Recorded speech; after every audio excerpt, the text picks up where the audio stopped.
There's Logan. Army Aquatics. Yes, that's Logan. Good morning. Uh, And 3G Aquarium Daily and Deshaun. Good morning, everybody. Nano Aquarium Guy. I know.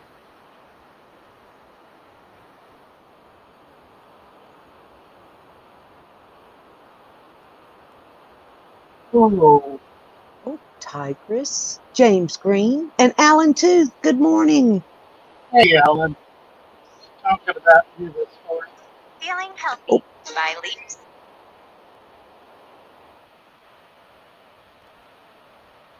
Oh, I can't hear the music. Really? No, the music's not playing. You know what? Then I missed it. Oh, yeah, you got your new computers, didn't you? So your new, I just didn't. I didn't set it up right.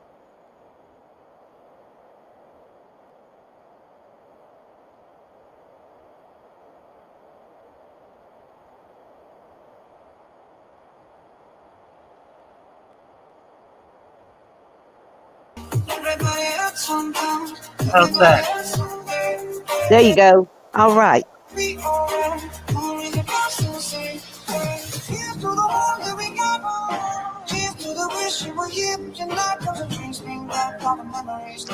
Samuel. Samuel.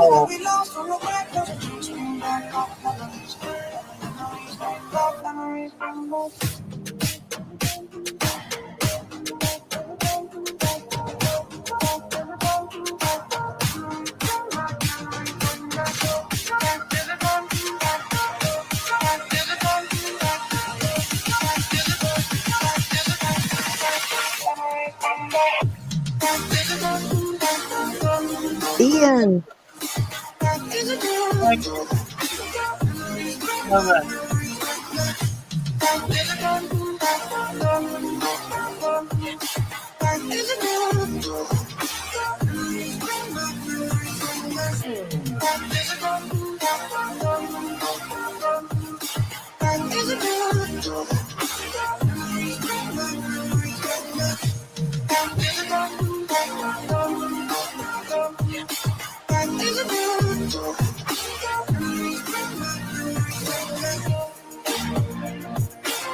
Guppy Girl. It's a new one.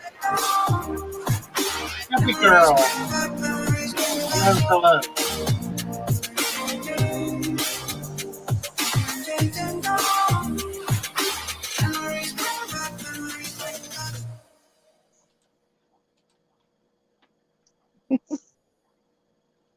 I tell you that I just every time I hear that and see all those pictures, it just makes you like warm and fuzzy. It just does.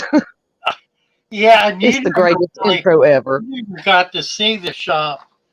You never got to visit it. No, I wanted to so badly. You know, we So did. that Yeah, did so many pictures and videos. It really helped. oh yeah. And I was tuned in every time you did a tour around there or did an unboxing or whatever so you could show us everything. It was just absolutely incredible. And that was like you said your personal fish room that you made into a business. Just Yeah, it was, beautiful. well, I made it into a money pit. Right. I mean, that's how it is with the aquarium hobby, really. You know what it is?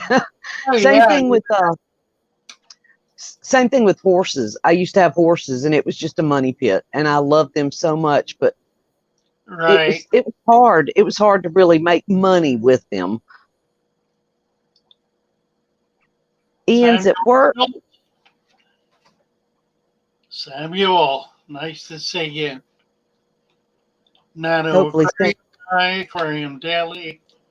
Let's see, Guppy Girl. I just gave you a wrench, so you, all right. as soon as YouTube gets around to acknowledging it, Right. you will turn blue. I like this name, Dane Duckweed Elbows. Good morning. That's a good one. Windy in Tampa. Yeah, it'll be interesting to see what this storm does. My Yeah. my expectation is it's going to veer off into the Gulf. Oh, that's what I'm hoping. I know Alan Tooth is there, so y'all keep your prayers for him and his family. Oh, this Yeah, cat's got. Dana at Duckweed Elbows is in Tampa. Oh, yeah. And Alan Tooth said, I got to see the big fish room. He came and helped you a lot, didn't he? Yes, he did. He came every Friday for months and That's so awesome. did special projects. It was wonderful. Such a big help. Oh, he is a super fish keeper and shrimp keeper. And there is Al Wet Socks. Good morning. Hey Al. I had a dream, not to be, it's nothing bad, but I had a dream that me and Al Wet Socks were working in a fish room last night. Where that came from, I don't Oh, know. that's funny. That's I funny. really did. Yeah, it's kind of amazing that the people you think Guppy of in your dreams. Right. It was so funny. And I don't know. I mean, like we worked on this fish room all night long. He had shared some pictures of his fish room, so I'm sure that's where it came from, but it was pretty awesome. Oh, Love you, Al. yeah, I had so many remarkable and unusual things in that shop, and every single one of them are gone, just out into the wide world. No idea where they are, what's happening. Even the big ray disappeared, and I don't Oh, know what happened man. to it. That big thing you had hanging up in there, the Yeah, metal one. yeah. Oh, I'm my hoping it goodness. did not wind up in a dump. That it wound up Oh, I hope not. falling in love with it. Yeah, that was really cool because you had somebody custom make that, didn't you? Oh yeah, it took 6 months for an artist to make it, and It was beautiful. He was living on site the whole time, working on it. So I was supporting him for 6 months Yeah, to do that. It was kind of remarkable. that was super cool. Let's see. Irene, Mach 389. And let's see. Guppy Very Girl, 3G said Guppy Girl and Guppy Guy in the house. All right. nice. Did everybody hit the like? Guppy girl and guppy Hopefully. guy. Oh my gosh, these cats are attacking my feet. Quit. Yeah, They get silly. we need a few thumbs up here, guy. Hit that thumbs up. Help Father Fish get better. He's working on it, trying to get some rest. Yeah, well, I'm on antibiotics for my arm. I got infected from an IV port, and Yeah, there's you can see it. still a hard lump. Is it still hurting? No, it never really hurt much. Fortunately, didn't get Oh, that's quite it. that bad.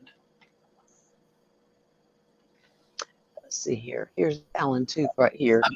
He said, I had such a great experience working down there with Father Fish and learned a lot of things. It was awesome experience and it was worth the drive from Tampa to Venice. Well, it's That's certainly amazing, Alan. worth it to us, Alan, because you were able to take care of things that just really, I got You to the point where I was overwhelmed by what I had created. right. It was That a was, monster. you had how many tanks in there? And like big, huge tanks and lots. It was a No, whole system. I think I had 400 tanks. Wow. The biggest one Incredible. was 500. And then I got a couple of, I don't know what they were, 600-gallon vats. I had Yeah, I forgot about that. yeah, You had the ponds out in the other park with big monster right, fish in it. right. Yeah, I had like a 3-foot red-tailed cat, big 2-foot pacu, big stuff. Wow. And then I had systems that were hundreds of gallons each. And then a number of 200-gallon tanks. It was quite an ordeal. I remember your video where you showed your system, where you showed your I guess it was what was it, the water changing system where you had Right. yeah, he had created, I mean, it was a labor of love, that's for sure. But he had created a superb water change system with the RO water and how it worked. It was really cool. Yeah, I had a plumber for about a month every day, 5 days, 6 days a week in there doing miles and miles of PVC. It was just did everything I thought to do and planned it all out. So I had a blueprint and we went by the blueprint. I looked at that blueprint toward the end, and everything that we had designed was in place and operational. So we really did do it by design and by plan. It was kind of remarkable. It was amazing.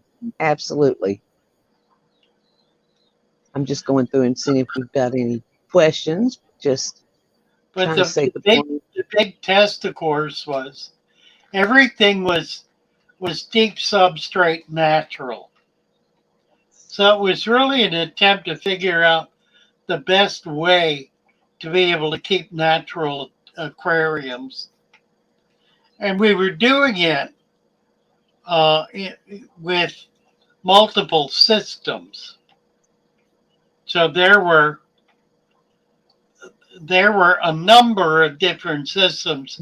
It wasn't all one system. It was half a dozen Well, major systems, and then countless minor ones. And by minor, I mean that individual tanks had perhaps sumps. A lot of them had sumps. All the big tanks had sumps. All the big systems, the saltwater all had sumps. And that was it was amazing. something In else. fact, I never really focused much on the saltwater, but we had some really great success with it, doing natural saltwater tanks. I always thought that was really interesting because you kept like the little mandarin gobies, which are really hard to keep unless you've got like microalgae or what is it in the tanks. So it's got to be well seasoned or Well, we whatever. spawned them. We had them in a 400-gallon tray, and they spawned. These cats. We had babies. Oh, that's cool. I didn't know you had babies with them. That's amazing. Yeah, that was right toward the end. So I don't know if we rescued any of those babies or not. I don't Yeah. remember. I know we had one that got big enough we were able to sell it. Oh, there's Brian, Pepin Creek Aquatics. Deshawn's back, Hey, and Brian. Irene Van Duel. Hello, Roxanne. If she's out there watching, I hope she's feeling better, Brian. Hey, Roxy, thank you so much for your call and your care, my dear. I do love you. You Oh, are a my precious goodness. soul. She is precious. Absolutely. I love her so much. Lurk on Aquarium Daily. Sorry, my camera keeps getting knocked over because these cats have decided to have a little playtime under my feet. So Irene's trying to move into a shelter care, Oh, attention, AFib, and type 2 diabetes. Well, my dear, you ain't worse off than I am. Yeah, I'll tell you sending what I you. did. I wasn't really ready to do shelter care. So my brother found me a little cottage, 400 square foot cottage, about a block from his home. And I have moved in there. And I'm really quite comfortable. I've only been here a few months, so I'm not really fully stable yet. And I'm trying to develop some stability in my physical activity, particularly. I've had just the move itself was a setback. And then last week I had a really nasty setback.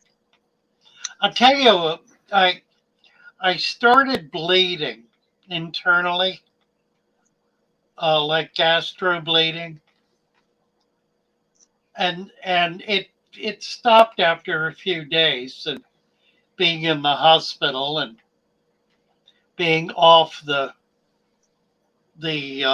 blood thinners and the diet I was on and so forth. And I struggled to figure out what in the world caused it. And I thought initially it might have been nuts because we did the colonoscopy and showed that I have diverticulitis, Yeah. quite a lot of it. But there are mixed reviews about whether that really happens. But I tell you what I think did happen. I decided when I got here that I could suddenly buy something that I have loved since I was a child. It's called Scrapple. It's it's Oh, yeah. nasty stuff. You've told me about it. Yeah, EJ's been on my butt about it. Yeah. It's all of the waste product from processing pig that's ground together in a paste, and a lot of seasoning is thrown into it, and it's baked.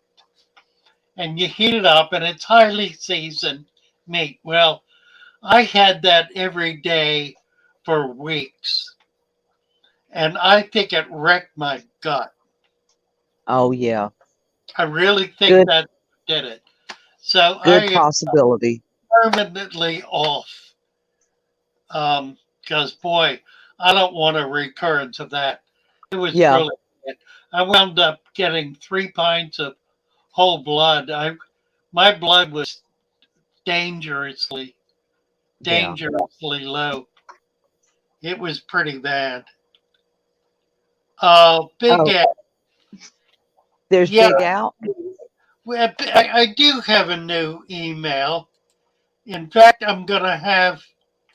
Let me give you a wrench, Big Ed. It's why don't we post this? Okay. Foxwell. Do you know it? I'll do it. Your email.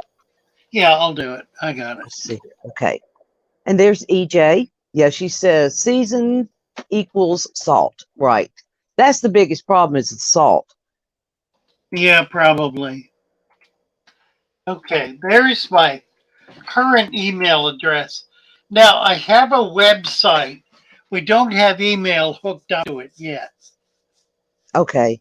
Yeah, there's another Because one. it used to be fatherfish at fatherfish.com, right? That was your old one. Right. The new one is father.fish. And the site is up. You can go to it. I don't think the marketplace is working yet. There are a bunch of things listed in it. If there's something you want to order, cut it and paste it in a PayPal message or a Oh yeah, PayPal, let and me drop your PayPal. I can take care of that. Now, canned ham is okay. That's good stuff. I love But bologna. That's my worst. hey, fanaticals, nice to see. Fanaticals is back. How are you? Oh, Ooh, these cats quit now. They're attacking me. They're climbing up my leg and jumping on the camera stand. now, what is this butterfish? Ellen too. Oh, he Butter. meant fatherfish. Oh, that's funny. Could you explain how to convert a tank that has filters and air stones from that into an LRB type of tank, but there's nothing hooked up to it at all? Um, LRB and I do it a little differently, but the principle is identical. And it's basically high plant and low fish load. Uh, LRB typically will have a pair of fish in a tank. He does a sand bottom, but it's not necessarily particularly deep. Some of them are, and some of them aren't. But he does depend on it being deep enough that waste mold precipitates to it, and that creates a natural foundation, a natural substrate. I build the substrate from the beginning with soil. I don't believe LRB has done that. Um, he builds it over time. Amounts to exactly the same thing. As a result of the way he does it, his sand bed is not nearly as deep as mine. He's gotten on my case in the past about having too deep a sand bed, but it's because he does not do a dirt layer. Yeah, He doesn't do the lasagna uh, I approach. love the lasagna. I love the lasagna. Another one that does it is well, kind of, but Dustin's fish tank. He's He always does, done. he does, but he does it with gravel. Yep. But he does a lot more dirt a lot of times instead of that cap like what you do with the sand. And that's what makes it work is that sand cap. Well, the difference is he's growing plants, and he does a lot of that outdoors. That's Right. really what this outdoor operation is. It's not It's necessarily for really, the fish. he's farming. Yeah, he's really farming. Yeah. I've been trying to talk him into sand, and he didn't want to hear it. Amazing. You know, I guess I'm the same way. I mean, I'm kind of stuck on my system. We all get stuck on their system. Right. Oh my gosh, this cat's biting The me. Sorry. main purpose for me was to create a system that a brand new person could put in place and be guaranteed successful, not have problems with pollution or sickness or disease or foul water or all the stuff that happens in a new tank. I wanted to create something that a brand new person could do. They could do it easily, quickly, effectively, not mess up, and be able to have a tank that would last as long as they wanted to keep it, grow plants, not have to do major maintenance or water changes, and be able to have healthy fish. And we have achieved that. We absolutely have achieved that. I think the final capstone for it was the food web. Once we got the food web nailed, then it became possible, and the best example of this is EJ. It became possible to create tanks where fish would breed naturally and their offspring would grow up. And when you're talking about egg layers, there's nothing more significant than being able to do that. Yeah, Peplin's saying he thinks I picked a good year to move out of Yeah. Florida. Yeah, I was thinking about that. I was in Florida for 30 years, actually longer. I moved there in 1990 and moved in 32. So really 32 years. Never had one major storm in 32 years. A few threatened, a few were potentially bad. There was one or two storms that did hit Florida, but not where I was. Um, so yeah, I was really fortunate, and I'm just praying that it'll remain the same for Central Florida. Central Florida, Central West Coast. A bad storm on the Central West Coast of Florida it would be a really major global catastrophe. It would leave literally millions of people homeless. It would cause untold death and destruction. It's mainly because there's so many trailer parks. There are millions of trailer park homes. And in a category 3 plus hurricane, they all get destroyed. Nothing survives. So the Lord has protected that for a long, long time, and I can only hope He continues to.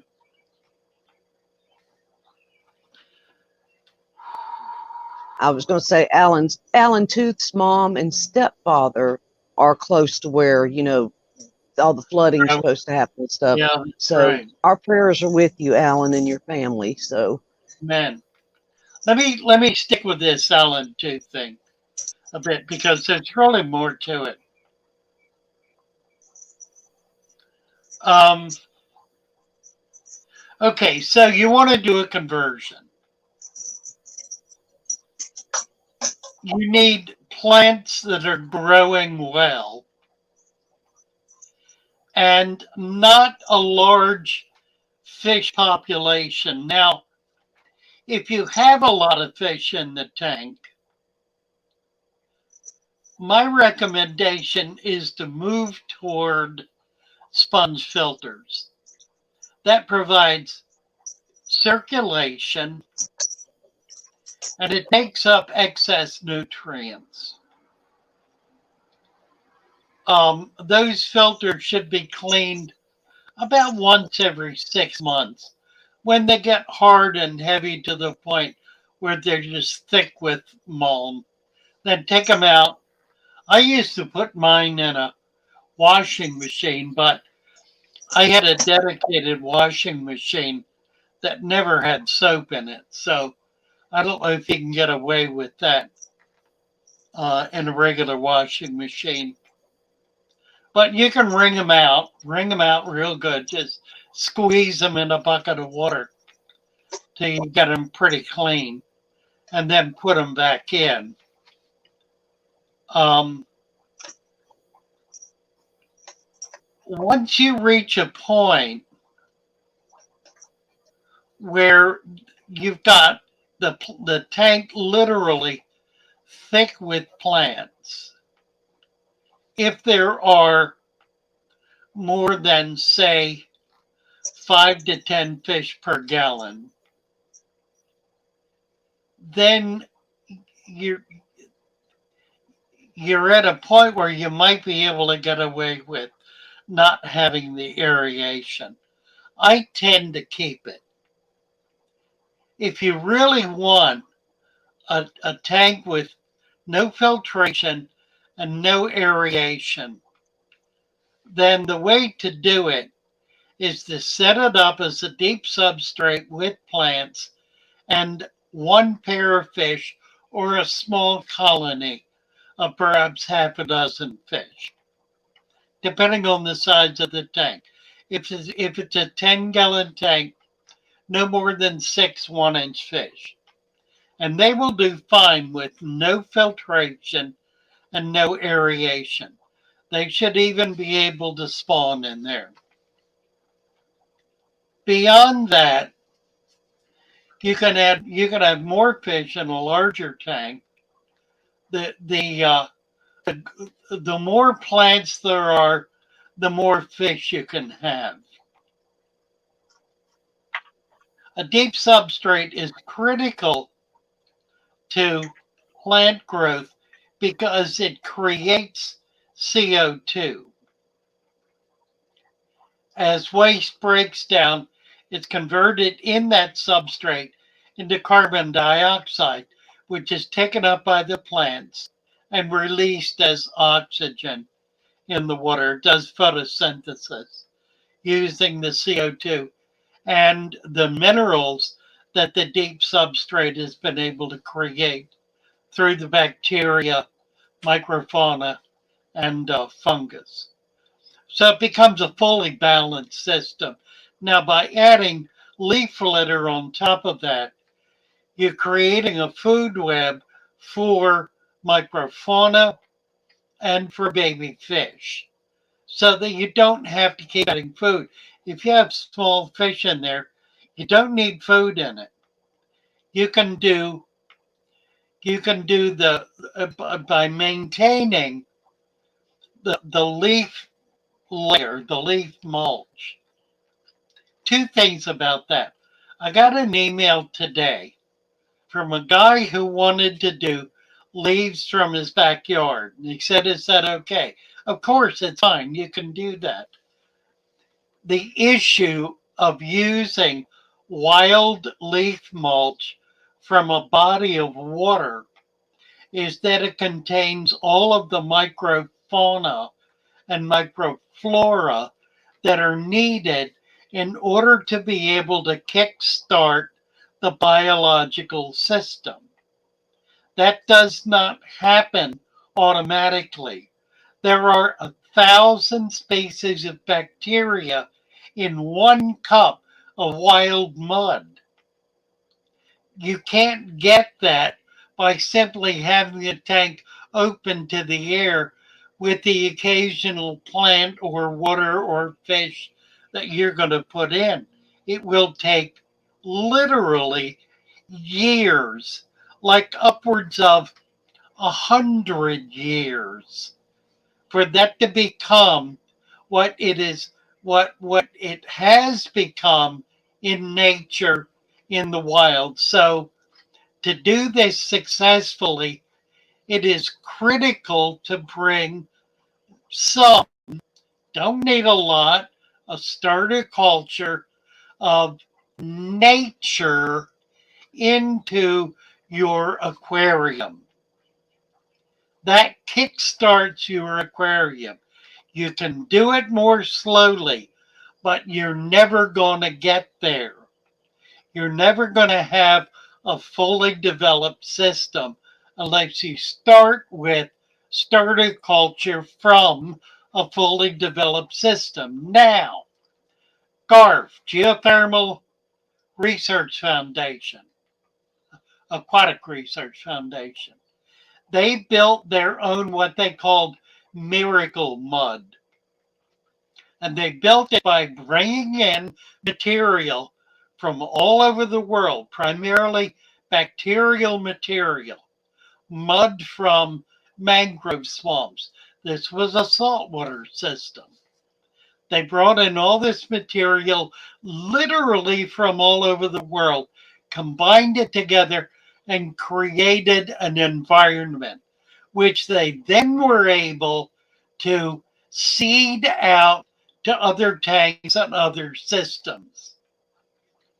So they had a system that they had built over a period of years, developed, sold it to other people, put it in their other new tanks as they developed them, and then had something that was sustaining a fully developed, full-blown natural system. So that's the goal. The goal is to be able to achieve this, and we can then market it. If we need to market it, we can get it out to people. So you don't have to go out to your local mud hole. You can buy a bag of mud from Father Fish or EJ. She's got some good stuff going, or whoever is doing it. A neighbor down the street. Take some of their culture. Start yours with that. That works just fine, so long as the foundation of it is a natural system.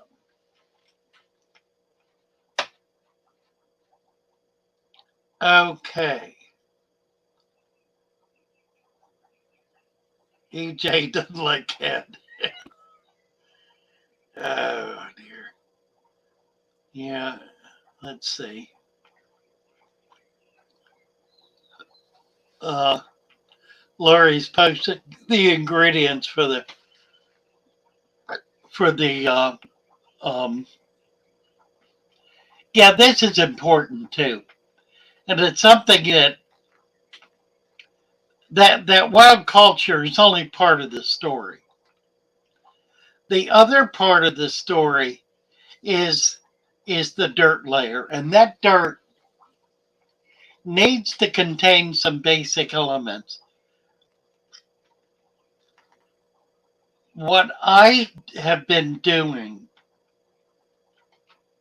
is bringing in natural dirt, natural peat, natural humic material, clay if it's available, particularly red clay, and then adding to that a number of elements and compounds. And you can go over the list, it's fairly extensive.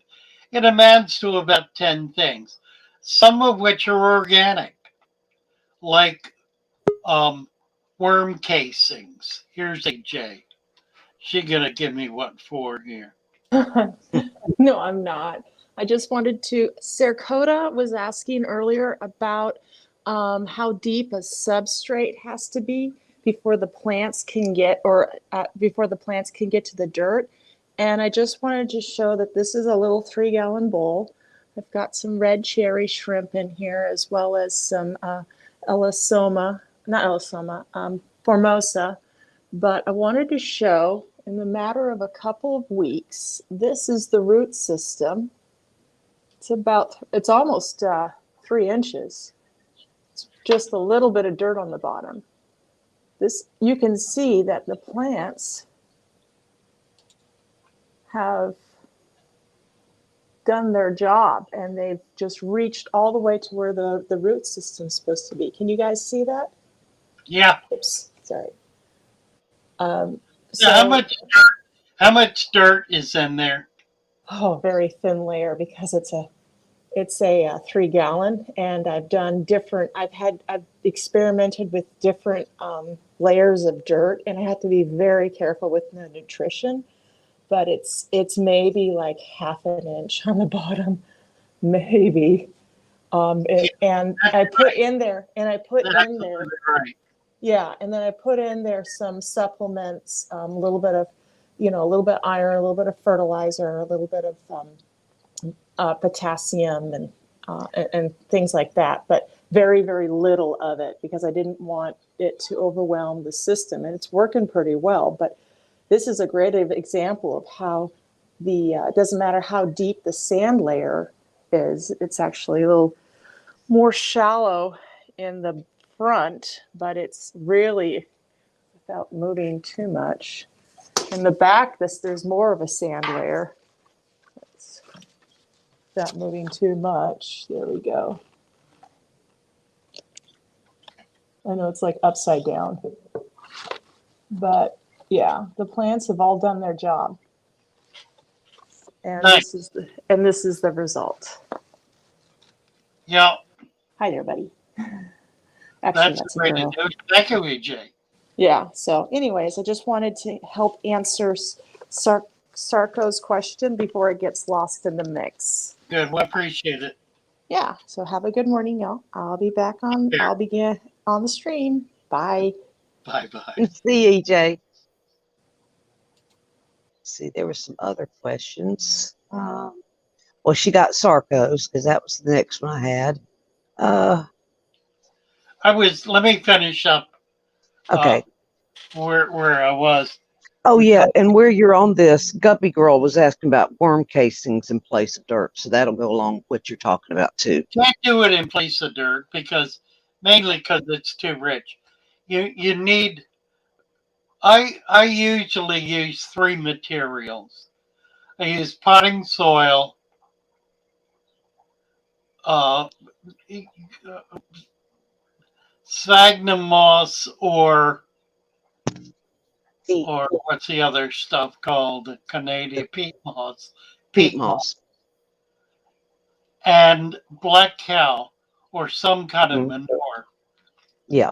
Um, Half of it is peat moss, and a quarter each potting soil. And in fact, I'll use less of the manure than potting soil, so it's maybe half as much manure as potting soil and 2 to 3 times more peat than potting soil.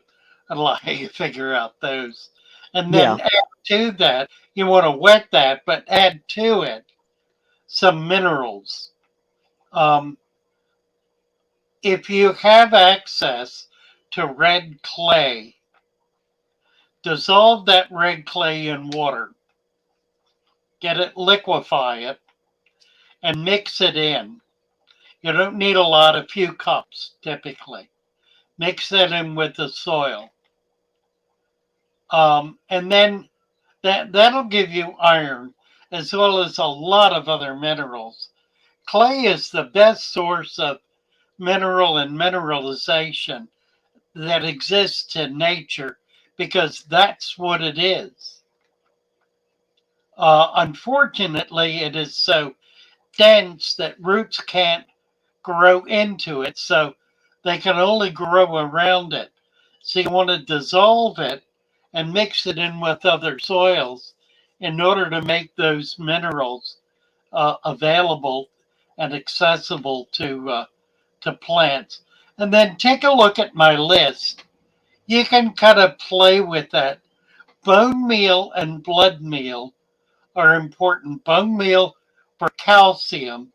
Calcium tends to be a missing ingredient in too much substrate. So you want to find ways to get calcium in there. Any of the organics, there are lots of organics. Blood meal is an organic. Worm casings is one. Lots of them, and they're all good and they're all helpful. That's really what the compost is. Wet that, put it in there, cap it with 2 inches of sand. Now, you can add leaf mulch leaf to that if you want to do it there. You've already got peat moss, so you've already got humic material in it and quite a lot. So you don't have to do that. You can do that.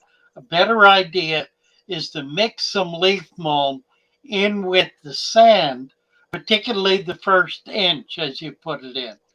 Put the second inch in, fill it with water, and then begin putting live culture leaf mulch on top of the sand. That brings the macroorganisms, the bacteria and fungus, into the system on the surface that are going to allow it to work seed down. It needs to go it needs to go down into the substrate. It ain't it's too easy for it to die if you put it in the dirt layer because you're capping that with enough sand to create a virtual anaerobic layer which will kill all of the oxygen requiring life. which includes a lot of stuff that you really want to be alive. So if you put that mulch material in at the top, and again, you can get that out of somebody else's tank. There are not a lot of people doing this yet. So you may have a hard time finding what you're looking for. That's why we're recommending you get out into nature, find a stream or a pond that you like that's clean and healthy, and gather some leaves, some mulch, some some surface material from that and put it in your tank. If you are afraid to put it in the tank right away, put it in a resurrection jar. Put it in a container, set it on the windowsill or outdoors. Let it culture, and then put that material in your tank. That's going to give you Exactly. the foundation of the system. Now, once you have that, you want to set up another system. You can take the live culture material out of that by the hands full, put it in a brand new tank, and you're good to go because you've got it right there. You don't have to keep bringing new material in once you have it firmly established in at least one tank. Okay, end of that lecture. It was a good one. That was a good one. Let's see. I know EJ had made a comment about people that like get worried that you're bringing in parasites or whatever into your tanks if you get, collect natural stuff. But if anything comes in, don't the fish just pick it off and it Well, yeah, balances out? I can't say it never happens, Right. but we've had probably 1,000 people use this system, many of whom are on Discord. And there have been less than a handful, two or three, who have had problems. And typically the problems have not been oedenium, they've not been bacteria running wild, they've been dragonfly larvae, which can be picked off pretty easily, hydra, which will get in Yeah. your tank anyway, but again I are got picked off by most fish are able to eat them. Things that are manifestly controllable. It simply has not been a problem. Snake plissken, 6 to 8 inch deep, substrate Mhm. and bigger tanks. Me too. All of my 100-gallon, 200-gallon tanks had at least 8 inches of substrate. My 500-gallon tank had a foot, easily a foot of substrate.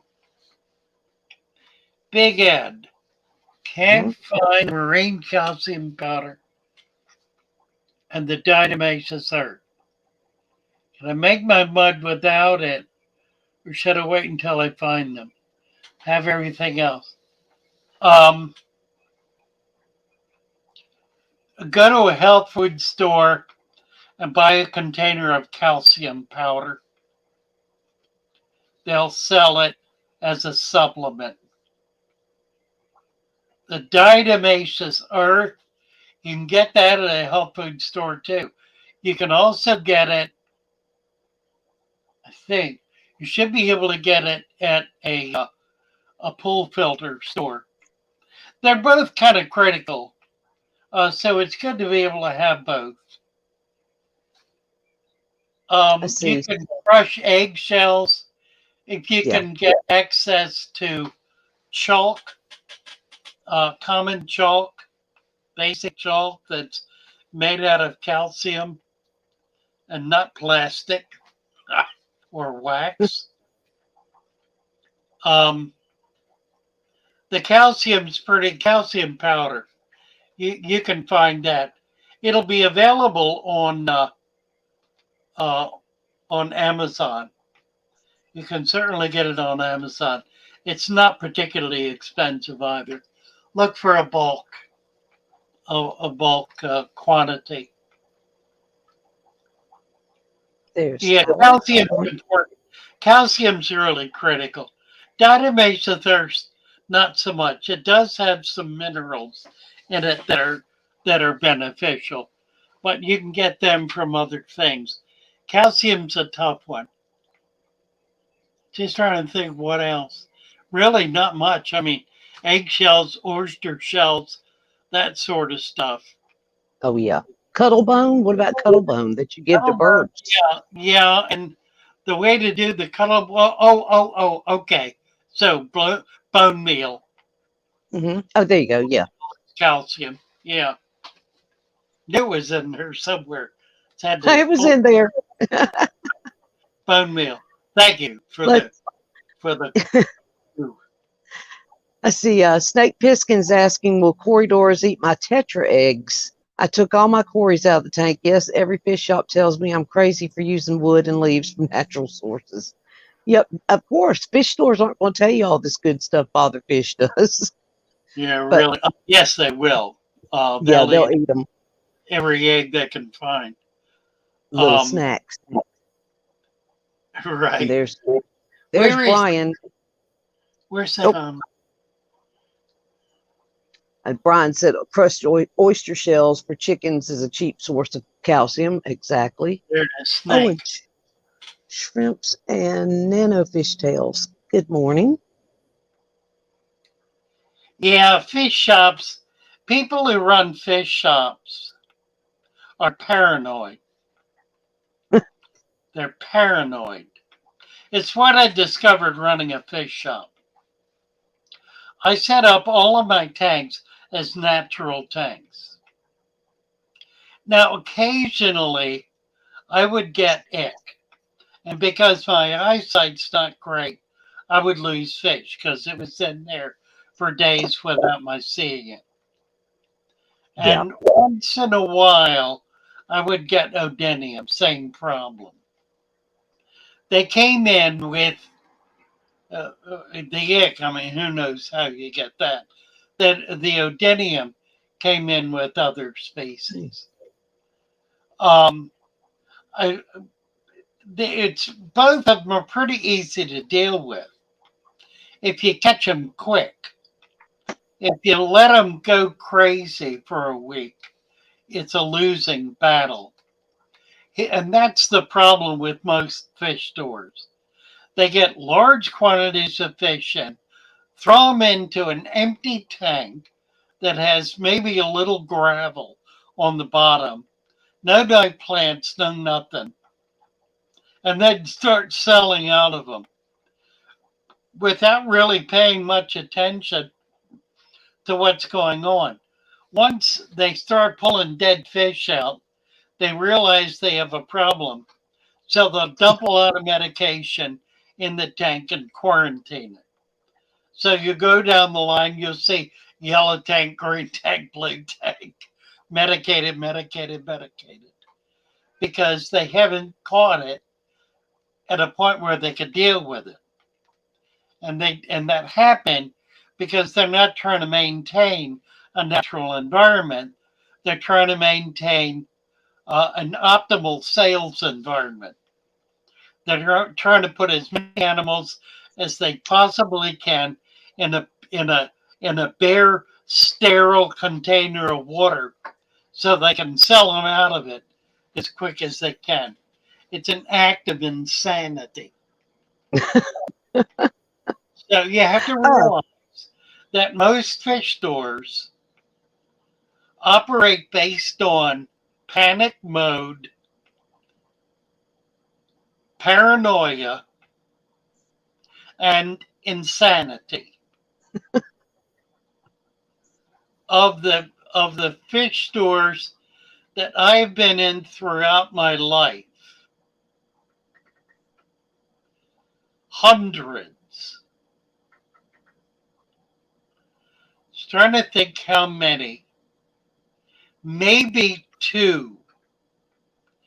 Maybe two out of hundreds of fish stores had even an inkling of how to maintain a healthy natural aquarium. They don't No, they don't get it, and they're not trying to get it. They're trying to sell fish. They're also trying to sell chemicals. And the chemicals they're trying to sell are chemicals for sick fish. So it becomes rather vital for them to have sick fish so they can be demonstrating the effectiveness of their curatives, as well as, of course, the necessity of having those curatives, those toxins in your medicine cabinet. I don't want to talk about that anymore. Okay. Let's see. Have another. There's a couple of questions. I'm trying to see what we missed. Oh, Lots that's of good. good That's advice. great. She put spoiled eggshell in the Yeah. secret. Perfect. Let's see. Who was it just a second ago? Mike, we just had somebody come in. I want to set up multiple tanks, but not all at once. Can I mix my soil at one time and let it sit? And then he's going to set up one at a time. So you're just wanting to mix it all up in a bucket and like save it until you can set up your next tanks. I've You done that. can Is that do okay that. for all the fish? You can do that. Do not wet it. Right. Don't wet it Don't until you're ready to do it. don't wet it until you're ready to use it. And the reason is it'll foul and rot. It'll just become a stinking mess. Right. So Because go I ahead and know. mix as much up as you want. Put it in buckets and put a lid on it. It'll be Yeah. just fine. But don't put Like water you've in sent it me. until you're ready to use it. You've sent me your supplement, and I've done that. I've just mixed up a whole batch, and then as I set up aquariums, I put it in there and wet it. Sorry, I think I've got it. Go.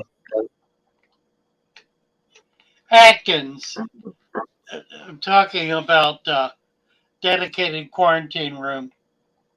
The only time I have found that necessary is if I find myself bringing in wild caught natives or product from non professional farms. In other words, where there's the likelihood of bringing pathogens in. If you're getting fish through the system, and the system involves major wholesalers that are quarantining themselves, fish as they come in, treating accordingly, then you don't need to duplicate that effort. If, however, you're really interested in bringing in material that is wild caught, particularly, and there's more and more of that available, especially coming out of Brazil, now that Brazil has opened up. There are thousands of new species of fish that are showing up now in the hobby that are enormously exciting. But they're coming through a supply chain that carries pathogens with it, natural native pathogens.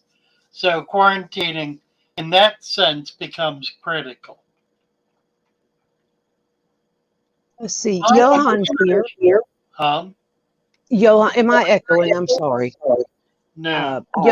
Johan's here. I put his. Let's see. Good afternoon, everybody. Yeah. I don't want to echo. Mike, we just gave you a wrench. You're going to turn blue as soon as YouTube gets around to doing it. Right. I don't know if y'all can hear it, but I can hear myself echoing. Johan says, get ready to attend the Water Institute of South Africa conference virtually. That's going to be really cool. Where is this? Oh, I got it. See, yeah, there we go. Water Institute of South Africa. Wow. Very cool. That is cool. South Africa is another really interesting geography, particularly for saltwater enthusiasts. because it contains animals close to shore that are really tropical. That there's the I don't know what you call it. There's warm water that comes down from the equator right along the west coast of Africa, and it hits the tip, the eastern tip of South Africa, where it begins to mix them with cold water. But right at that point is a vast environment of tropical and subtropical life that exists further south than is normal. I guess that I don't know. They're likely or animals. Well, there are in fact the catfish, the cat sharks, I should say. Cat sharks, which are sharks that get maybe upwards of 2 foot long, some even smaller. They're in that strata of warm water right there along the eastern coast of South Africa. It's a remarkable place with a remarkable flora and fauna. Oh dear, fanaticals. Oh dear, poor child. Yep. He'll make a better pet. A lousy cat, but a better. Much better. Johanna, checking it. Yeah, that is pretty cool. Can you post the link for that, Johan? Please post the link for that. If it's a fee paid, we can decide whether we want to spend the money to do it. But if the link is available, we'll certainly appreciate the chance to plug in. Right. You had another from Atkins. What was that I missed that you highlighted? What was that? Yeah, there it is. I love freshwater and saltwater. Don't want to do both of them a shop. You know what? You have to do both. You really do. It's not difficult or complicated to do. What you have to do in order to make this work, learn to develop systems. They'll have to be big. They can be half a dozen tanks, but learn to put groups of tanks on systems so that you're moving water from the tanks into a sump and back up into the tanks. If you will, I've got videos on that. I did lots of them. And that makes it really simple to be able to maintain saltwater, much less freshwater. And it makes it easy to be able to do it in a relatively controlled, small environment. But you really do need to do both. There are too many people who think they want saltwater but really don't. Or would love to do saltwater but really can't. Or want to do both. You don't want to cut yourself off. Now, if you want to do a major coral display involving acres of vats and great huge trays with in other words, if you want to focus all of your efforts on saltwater, then by all means go for it. You will certainly develop a clientele that will be supportive. But if you're going to do a small shop, then do both. Do yourself a favor and learn to do both. Learn to develop those small systems that are able to maintain fish in a healthy, secure environment where you're not going to have problems maintaining them. And you'll find that your clientele are going to appreciate it because they'll be able to experiment with one or the other. They'll be able to get that new saltwater tank going that they've always wanted, but have always had freshwater fish, and be able to do both. There's no reason why a hobbyist cannot do both. Not many people do. I usually have a saltwater tank. I don't right now. Well, I'm going to get one pretty quick because I've located a couple of collecting spots that I can get to easily that are saltwater collecting spots. So I'm going to have saltwater tank or two. And I haven't decided how to do it yet, but I'm going to do it. So if you can do that, try that. Try to learn how to set up some system tanks where you're running half a dozen tanks off of one sump or one system. The stores, back that up a minute. Go back. Who was it? Where was I? Shoot. Okay, that one. Yeah, that's it. Was it that one? Okay. The stores that did try to do both struggle with one or the other. That probably has more to do with the interests of the shopkeeper than it does with the complexity. Yeah, and that's certainly a reality. I tell you what, I did very successfully. I was very successful with both, but I always focused my videos on the freshwater and rarely, if ever, on the saltwater. More's the pity, because I was doing some pretty cool stuff on saltwater. But I know what you mean, and you're absolutely right about that. What I did find was that there were always people coming into the store who gravitated to the saltwater. So it was beneficial having it, and did provide an additional income stream. Plus, it allowed me to do things that were a whole lot more interesting that I was really fascinated with, like seahorses and coral. You know, that really expanded my knowledge of and ability to be able to manage saltwater systems.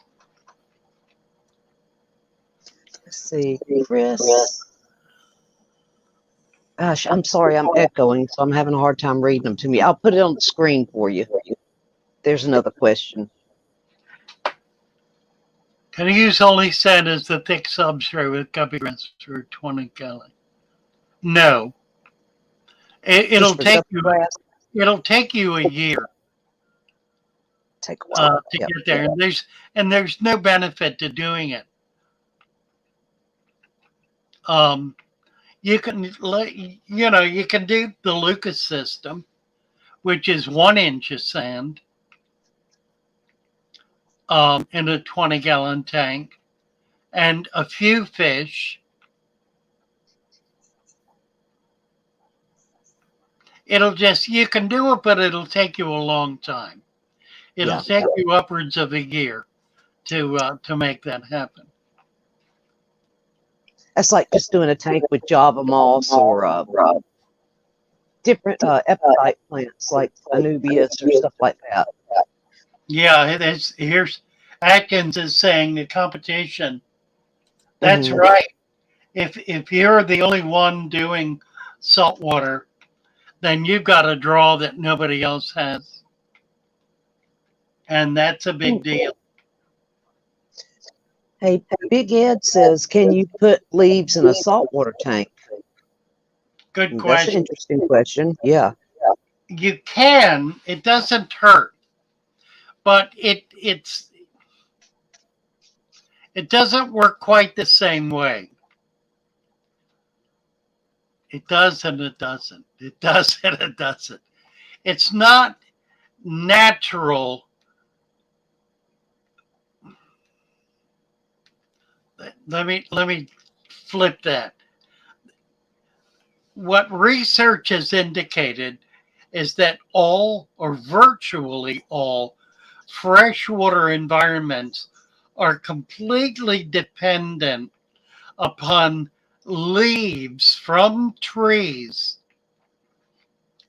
providing the basic nutritional content of the body of water. That is not the case in saltwater. Oceans do not depend on leaves, nor for that matter do beaches or littoral environments. A littoral environment, which is the environment between land and sea, where the land and the sea meet, do not depend on leaves from trees for their basic nutritional needs. In freshwater, they do. In saltwater, they don't. So, will leaves hurt? No, they won't hurt. It's not natural. It does not occur naturally. Obviously, there are going to be some bay areas where a lot of leaves get into salt water. Bay areas tend to be slightly lower salinity, however, and may be substantially lower salinity. The upper reaches of the Chesapeake Bay have very low salinity. As you get down where I am and further south, the salinity is comparable to the Atlantic Ocean, or at least on the coast, so in the coastal regions. So, hope that helps. It does. I don't know why I'm echoing. Craig says, yeah. What's it referring to? Who's that? Oh, Ian and Brian were talking about like brick and mortar stores. And I mean, like back in your day when you started your business and it was something that was so doable. But nowadays it's kind of hard to do a brick and mortar store anymore. You're almost better to just do online shipping and do it from your home. Yeah, if you can find a way, if you can find, if you need space Yeah. and can find space that is inexpensive, and by inexpensive, I mean under $1,000 a month, with water and electric and heat as needed. In Florida, I was devastated by inadequate AC. Yeah. Heat I could deal with more easily. The AC I could never deal with not having it. And it was fine for the fish. It just made it impossible to get in there and work on them because it would hit 100 degrees. Well, Oh, it's hot. Yeah. It was dreadful. That's the hardest thing right there. Snake Tiskin's got a question about the leaves and organic matter. Will it lower the pH in my tank? And I'm going to have to go here in just a few seconds, but I just wanted to let you know that. We're after 10, so we need. Oh, I'd love to keep going, but I got to go to work. Depends on the source of what is maintaining your pH. If you have a very high KH, then the impact will be minimal. If you have low KH, that is calcium or carbonates. If you have low carbonates in your water, then the leaves are going to acidify the water, and they will pull that KH down. They'll in effect neutralize it. If your KH is high, though, it will achieve a balance. Um, the You need to monitor, but the reality is it doesn't matter because either way it will achieve stability, and that stability will be an environment that your fish will be a stable part of, as well as your plants. So it's kind of an issue that really is a non-issue. Knowing what the source of your KH is and what the level is helpful to give you a sense of what's going to happen when you start putting acidifying material into your tank.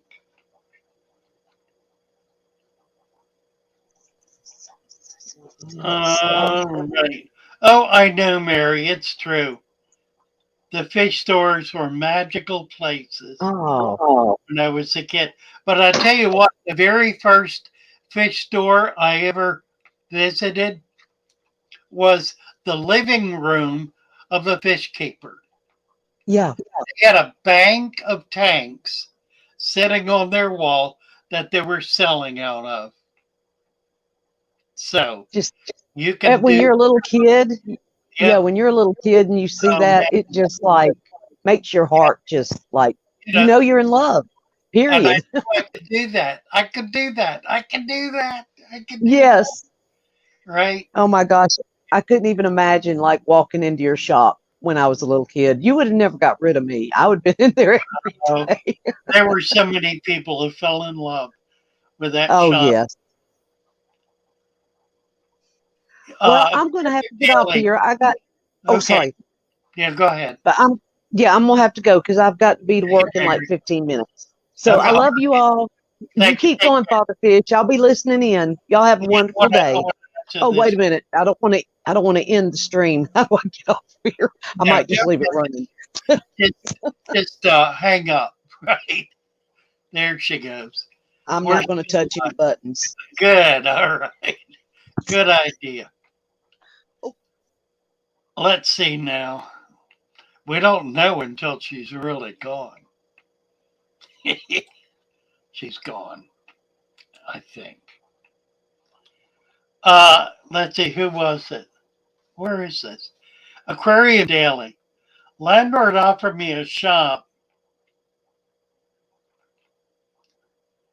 rent free for 12 months. My God. Rent free for 12 months. I would not sign more than a 12-month lease. So far as equipping is concerned, there's a way to do that, to bootstrap it. And that is to open the door on day one as you're building out. And people will come in with tanks. They will. They just will. They'll come in with tanks. And if you have a system in place, a plan to be able to build those into, then that's going to work. The other thing that happens is other shops are forever shutting down and their tanks are becoming available. The day I opened my aquarium, the biggest shop in town shut down. Let me say that again. The day I opened my aquarium, the biggest aquarium in town, pet shop, shut down. I got an amazing amount of equipment day one, day one. And I got it all on barter. I bartered with the liquidator, who happened to be a local guy who liked fish. So it worked out well. Um, but there were many, many times when I would find something, um, uh, one way or another. Someone had come in the door, they had a bunch of tanks to get rid of, a shop was shutting down, something was listed online, just you name it. Always there were opportunities to be able to get used equipment in decent condition that I could build into my tank, into my system. So you can bootstrap it, and believe me, it works. It's really effective. Now, here's a piece of advice I recommend. Don't pay cash unless you can't avoid it. Offer credit. And the credit you should offer would be your wholesale cost of that material. If it's used material, wholesale used cost, not wholesale new cost. That credit, you can make it available permanently. I had the liquidator I was telling you about. I was in that shop for 15 years.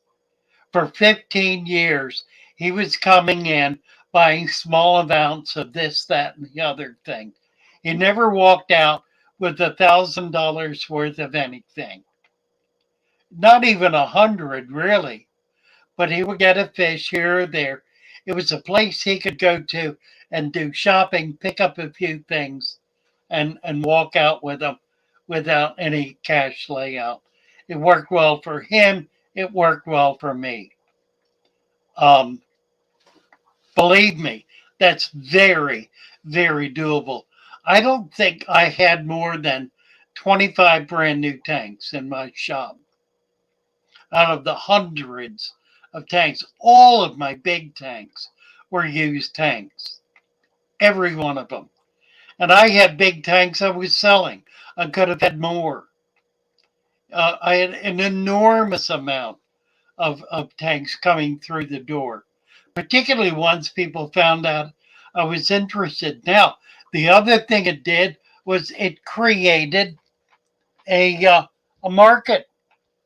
I was able to sell used equipment, um, dollar a gallon typically, and I made more money selling used equipment and used tanks than I could possibly make selling new tanks. So I stopped buying new tanks unless it was a special order item.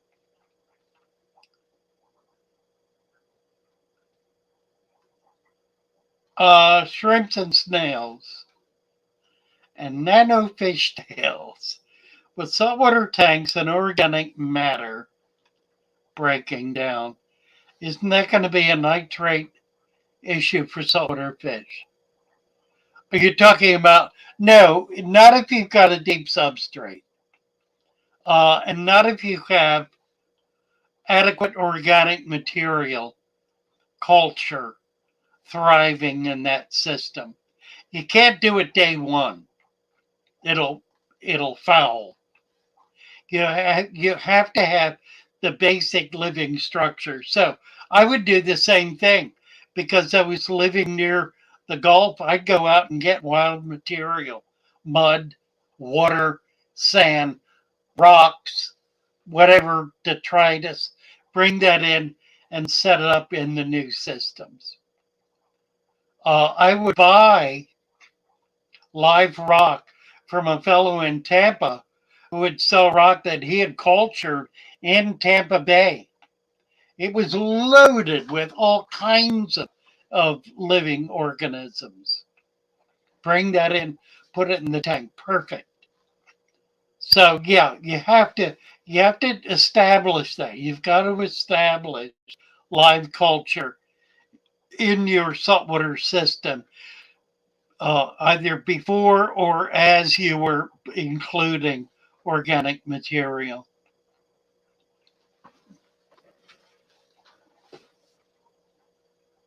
Uh,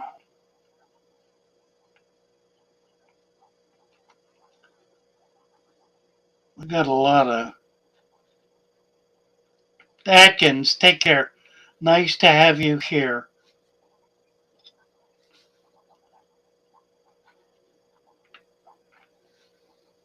They want new dollars pay for tanks. Well, Bass Queen, I charged $1 a gallon. Now, PetSmart sells brand new tanks for $1 a gallon. But there are people who found tanks in my shop that they couldn't get, either a different size tank or it was simply the convenience of getting a tank that was like new for the same price they would pay somewhere else. So it was okay. It really did not create a problem. The reality is that PetSmart is owned by Central Pet. Central Pet also owns the aquarium manufacturer. So they were buying from themselves, selling to themselves at retail at a price below their own wholesale price. In other words, Central Pet is a wholesaler. For me to buy a 10-gallon tank from Central Pet cost at that point $16. They were selling them in their own shop for $10. So there was no way to compete. I didn't even try. There was also no way I was going to buy from them. That was stupid. So I bought used tanks. I paid 50 cents a gallon store credit. So for a 10-gallon tank, $5 store credit. And I would occasionally, if they were dirty or not in really good condition, I'd offer half of that. Very often, I wouldn't offer them anything. I'd just offer to get rid of it for them. And there's plenty of that as well. So the opportunity for used equipment and a market in used equipment is good and very high. You've got to, if you're going to do that, you got to keep your overhead down. I did not successfully do that. My overhead was $5,000 a month. And there were plenty of months where I only did 10,000. That wasn't enough to break even. So just, pay attention to your to your fixed costs. $100 for a 40-gallon. Yeah, that's pretty outrageous. I sold 40-gallon. Now, I sold 40-gallon tanks for $40. Anything over 55 gallons, I would mark up. So a 75-gallon would probably be 150, 125, 150. A 100-gallon would be 200 to 300, depending on the condition of the tank. So bigger tanks, I'd make more on. But anything under 55, $1 a gallon. And I never, 55-gallon, frequently I got them for nothing because people just wanted to get rid of them, or for, maybe 50 cents a gallon. I had a friend, Andy, who became a past master in acquiring tanks. He was online all day long and would travel everywhere buying used tanks. Had another friend, Joe, who bought out coral systems, bought out saltwater tanks. People get tired of their tank, he'd go pay them, offer them money for their entire system, and then sell off what he could to make his money back and make a profit. He did well, and he got a lot of really nice stuff. So there are ways to be able to turn some side money and kind of make it happen. Looks like we're down at the end here. We got 30 people in. Um, any other questions? Yeah, it's kind of the chat has kind of died. All right, we're gonna knock it off. Thank you guys for plugging in. Nice to be with you. Today's Wednesday morning. I'll be back Saturday evening with EJ, and then again Sunday evening with Mary. Now we're thinking about doing something a little different. Thinking about doing a live stream that would be a topic live stream that would be an open chat format. Um, we'll do it on Discord where you can just jump in and jump out as you please, and be able to be live online. The topic or there'll be a different subject each time, but the topic of the chat would be natural aquariums. And we could do certain topics pertinent to that on a week to week basis. But I want to try to get this set up. Going to work on it on Discord and see if we can't get a little coterie of people coming together to join that. We will do it on StreamYard, and it'll be broadcast on YouTube. So you will be able to participate. It'll be a little complicated if you're not coming into Discord to jump on it, because I'm not sure how to make the screen work. We'll work on that, see what we can do. Anyhow, take care. Have a great day. See you all on Saturday. Bye for now. Love you all.